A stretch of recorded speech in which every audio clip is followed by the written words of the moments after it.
Hi everybody, I'm Adam Bushnell and welcome to my YouTube channel. I hope you've been subscribing and liking so far, and I hope that you've been enjoying my chapter book novel Quests in Epica. In this chapter, Emily is going to see the hairy godmother, and she is accompanied by Sparkle Trotters, the Geordie unicorn, Dave the talking goat, and Don, also known as Victor Ree. And what they're there for is to find out why these monsters are being sent to kill Emily. First, the Squid Cabot was a spy. Then, the mayor of Diomedes was sent to kill her, a flesh-eating horse. And finally, the Chimera, that part lion, part goat, part snake creature which went to Emily's school to eat her. Luckily, Baba Yaga Bonylegs erased the memory of all of the teachers and her friends at school, so at least they don't know. Let's find out why these creatures were sent to kill Emily in chapter 17 of Quests in Epica. And the title of this chapter is Ugly and Hairy, but Still a Fairy. Emily and Don dismounted, and the four companions climbed the peak of the mountain together. Dave reached the top in no time. He sat and waited for the others. Breathless and panting, Emily, Don and Sparkle Trotters finally joined him. I think the hairy godmother lives in there, whispered Dave, gesturing to a large cottage behind him. Smoke bellowed from a chimney, and a dull light glowed through a lead-lined window. And I think she's home, he added. Shall we knock? The sinister cackle was heard again, the laugh of a witch, and a scary one as well. The white-walled cottage sat below a thick thatched roof. It looked innocent enough. Surely not the house of a wicked witch at all, but that laugh. Well, sighed Don, we haven't come all this way for nothing. Aye, I think I'll guard the mountain in that lake, said Sparkle Trotters. You know, in case anyone tries to attack us from behind in that lake. Emily smiled and stroked his mane. Stay with him, Dave. The goat rolled his eyes. Fine, he huffed. Emily and Don walked up to the large door. A metal knocker hung there. It was in the shape of a gargoyle's face. It cackled as they approached. It was the sinister cackle that they had heard before. The knocker, gasped Emily. It wasn't the hairy godmother with the scary laugh at all. Don laughed along with the knocker and grabbed the metal hoop that hung from its cackling mouth. It soon stopped its demonic laugh as Don banged at the door several times. Oi! It spat in muffled tones. Take it easy! Sorry, smiled Don. The door was opened, and there was the hairy godmother.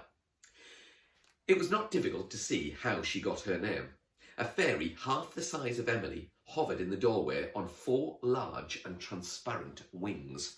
She wore a pretty pink dress and high-heeled shoes. Her smile revealed 2 rows of perfect white teeth. But she was covered in hair from head to toe. Her face sprouted thick, curly brown hair all over, forehead, cheeks, chin, all the way down to her neck. Protrusions of hair poked out from her pink dress everywhere and fluttered as she floated. Hello, my lovelies, she cooed, but it was a man's voice, deep and all about the bass. I did that voice wrong then, didn't I? Let's do that again. Hello there, my lovelies, she cooed, but it was a man's voice, deep and all about the bass. Nice of you to visit me. Emily and Don were a little too stunned to respond at first. Cat got your tongue? She asked with a throaty laugh. It was so strange seeing this floating, hairy fairy with a voice deeper than an ocean. Hi. Hello. It was Emily who finally composed herself to respond. Hello. Don joined in. Well, come in, come in. The fairy flew out of the doorframe and into the cottage. Emily and Don followed to see an invasion of pink. Their retinas were burned by the sheer awesome power of pinkness. Pink wallpaper, pink carpet, pink sofas, pink pictures, pink lampshades, pink... Well, you get the idea. A luminous pink, bright pink, soft pink, pink spots, pink straight stripes, pink leopard skin pink, tiger skin pink, snake skin pink, every shade of pink imaginable. And texture, pink, all pink, very pink. Got it? Pink. And in the centre of it all was the hairy godmother, a brown chimp of a lady floating in a sea of Sorry, I was going to say it again. Pink. Please sit, make yourself at home, she said, smiling. What can I do for you? Well, began Don, my friend and I, we're from the Earth Realm. I know you are, Victor, champion of Epica. Don blushed. This is Emily, he continued. She's been targeted for attack, and we're here to ask why.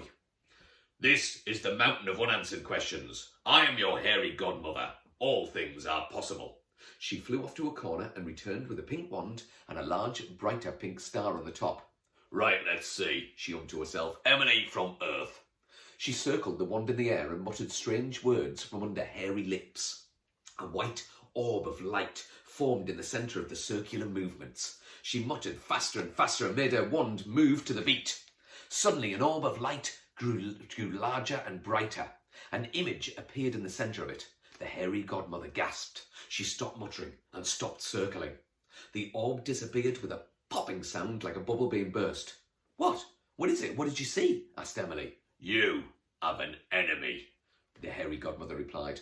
Who? Emily and Don said together. I'm not sure. I don't know, stammered the fairy. Tell us, the pair called together. It's just that, well, it's... Who? It's, I could get into trouble for this. Who? It's the king.